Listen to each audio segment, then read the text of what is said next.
Let's learn how to access the New York Times online using your Herrick District Library card.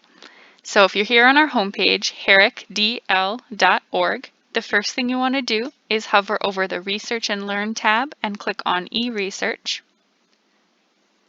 Right now, the New York Times is our featured resource, but it switches out from time to time. So if I scroll down here to Databases, I click on the drop-down menu. You may not be able to see it in the screen share, but I'm going to go down 3 from the bottom and click on Magazines and Newspapers, and it will load this page for me. There are 2 New York Times here, but I'm going to click New York Times Remote because I want to learn how to access it at home and instead of being in the library. So I'll click on Remote.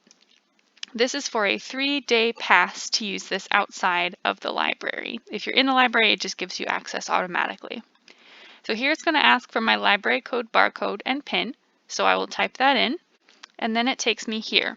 There's a few different databases that I can click on. New York Times is at the bottom.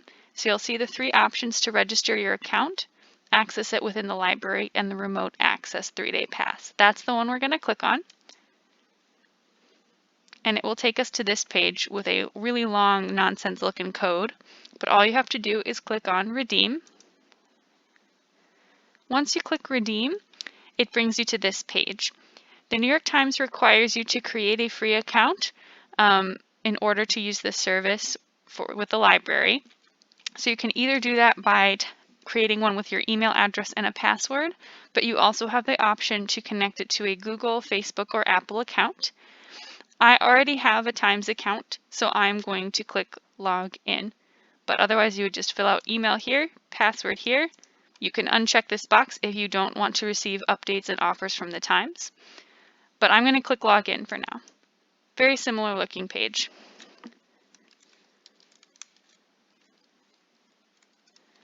And then I'm going to click Log In. And then it brings us here. My access code is valid. They've sent a confirmation email to that email address. And then it's telling me when it starts and when it ends. The email that is sent also reminds you when your pass ends. So if you can't remember, you can always go back and check. I'll click Continue. So it will usually ask you to create a sort of personalized profile of what kind of news you want. You can always click Maybe Later if you don't really care about it. I'll click Maybe Later again. And I'll click No Thanks Back to Reading one more time. This is just asking if I want to use this within the app, which you can do if you would rather read the New York Times in the app.